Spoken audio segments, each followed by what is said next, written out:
Right to work, like you said, very misleadingly named law, essentially is the right to freeload. Makes it so that workers at unionized companies don't have to pay union dues, but still get to benefit from collective bargaining agreements brought on by the union. Led by Governor Rick Snyder, Republicans' goal was to cripple labor unions and make it harder for workers to collectively bargain for better wages, benefits, and working conditions.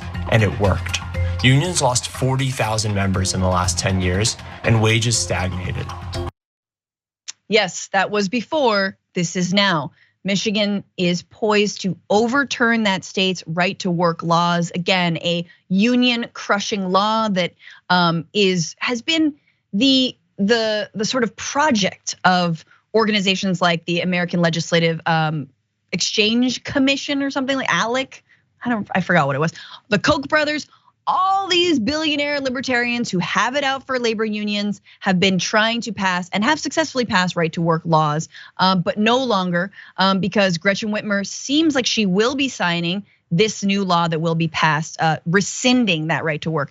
What it is and what was explained there in the More Perfect Union video is effectively you will not be automatically enrolled in a labor union under right to work laws. You can opt out or opt in of paying dues, but you still get the benefit of that labor union that is, working on your behalf, that is negotiating on your behalf, but you don't have to pay them or owe them anything. And that ultimately cripples unions. It's incredibly devastating to the entire labor movement, but not anymore. So here's Liz Schuler, who writes on Twitter, "This is what happens when we elect union members to halls of power.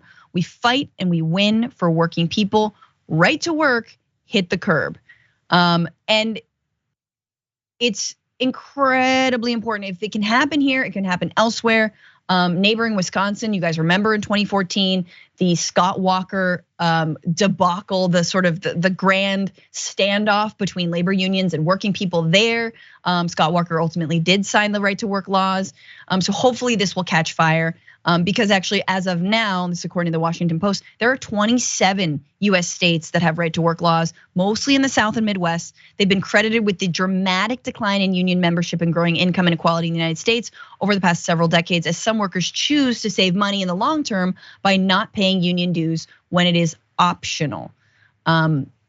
So yeah, that is incredibly important. Before I kick it to you, Jackson, you gotta see the Right to Work Foundation. The National Right to Work Foundation tweeted this: "Without the right to work protections, Michigan workers could be forced to pay money to UAW bosses or else be fired." And here you have UAW boss in cool, like sports car, right? Saying, "Of course you can trust me with your union dues." And the UAW worker, which is very, very funny, especially with some of the ways that the Right to Work campaign and National Right to Work Foundation was trolled. Here's Brett Solidarity Banditelli says, "Sorry, did you call the WAMbulance?" And then others responding, here's Nick, "I pay about $70 a month in dues. When we had our son's hospital bill was over $250,000.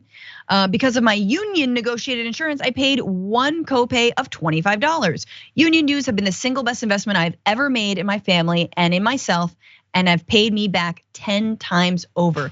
And then finally, someone totally brought receipts on this tweet, this National Right to Work Foundation's tweet, calling out their connection to the John Birch Society.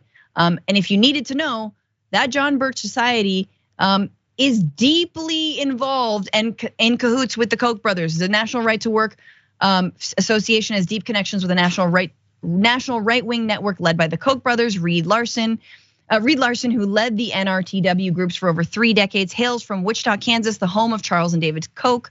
Larson became an early leader of the radical right-wing John Birch Society in Kansas, which Fred Koch, the father of Charles and David, helped found. Several other founders and early leaders of the NRTWC were members and leaders of the John Birch Society, specifically that Wichita chapter, which Fred was an active member. Again, these are all the same billionaires, all the same anti-worker, anti-union billionaires in the same soup, in the same foundations, in this National Right to Work Foundation, and in many others. But no longer in Michigan. Jackson, thoughts on this rollback? Well, it's great, fantastic. I grew up in a right to work state. I'm from St. Louis, Missouri. And I know a variety of union workers who will share their experiences about their unions shrinking. And pretty much everyone that anyone knows who's in a union, they're pretty well off. They're pretty well taken care of. They make more than enough money to survive. And like that tweet just showed, that $70 a month ends up, making it so you can avoid coming out of pocket thousands of dollars.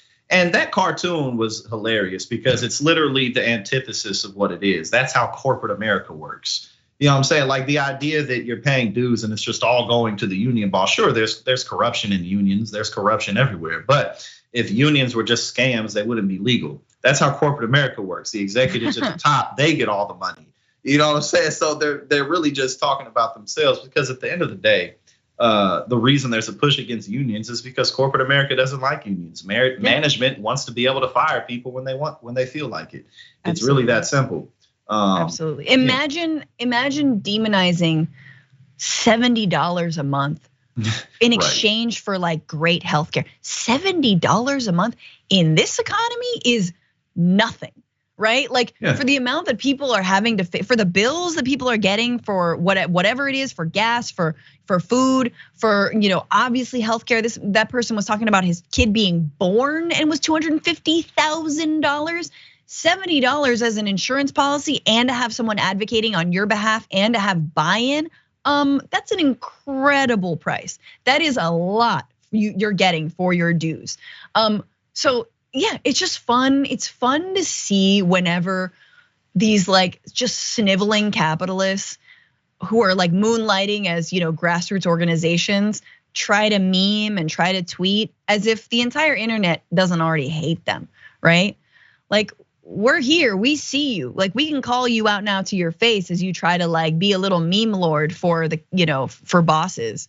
So I'm excited for it. I'm excited for this, and I'm excited for what it could mean for the other 27 states. I do think we are suffering. There's been a union movement, a resurgence, but unless we rescind and repeal those right to work laws, people are gonna be stuck and those labor movements are going to be hampered.